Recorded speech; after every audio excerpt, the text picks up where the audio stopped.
Hi, you peeps! Welcome to ULab. And today we're going to talk about the central dogma of molecular biology.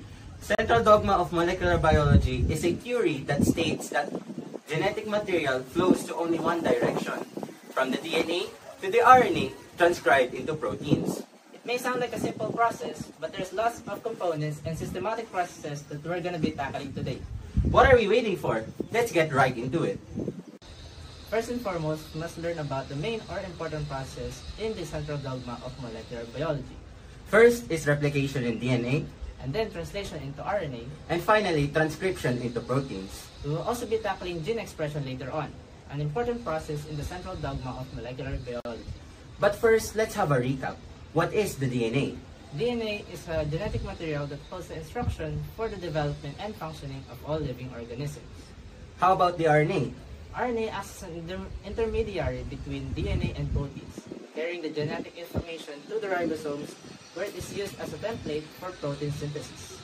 How about the proteins? Protein is a large complex macromolecule composed of amino acids that play a crucial role for the structure, function, and regulation of the body's tissues and muscles.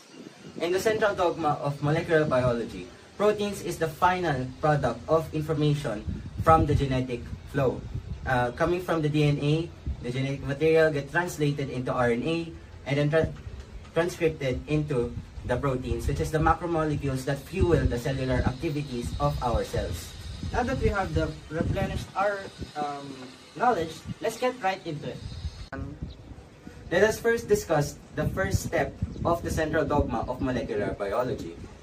All right, partner.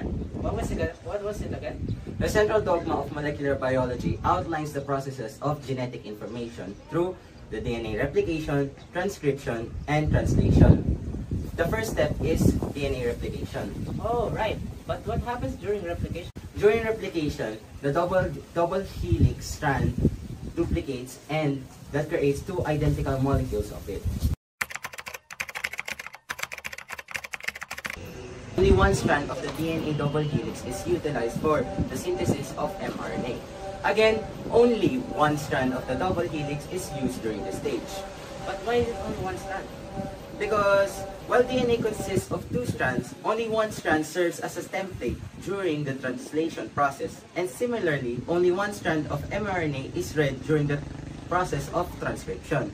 This sequential process ensures that the transmission of genetic information from DNA to mRNA to protein is done without any issues. And while one copy of the DNA double helix is directly involved in each step of the central dogma. The thymine will also be replaced by the uracil since mRNA is relatively short-lived, and any potential faults don't result in any lasting damage. RNA employs uracil because the instability doesn't matter as much in RNA. Thymine is also quickly oxidized.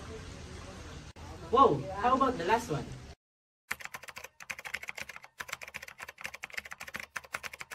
mRNA serves as a template for protein synthesis, with only one strand used in each step. From the nuclear pores, it will enter to the cytoplasm. Before that, we must learn what directionality is. The mRNA is read in the direction of 5' to 3'. The 5' end has a cup of methyl group, while the 3' end is made up of a continuous series of nucleotides. Then it will go through the assembly, also known as the ribosomes. It has one small and one large part that carries the transcription bind or the tRNA. The small bind will bind at the mRNA initiation site, then the large unit will bind. And the tRNA will transfer the codon triplets, called codons, with the anticodons carried by the tRNA into the amino acid. For example, this tRNA has a code of UAC, will transfer to its complementary codon AUG, and will produce methionine, an amino acid. Subsequently, the next one, a complementary codon ACC, which corresponds with a tRNA that carries proline GGU. This strand of amino acids is connected through peptides.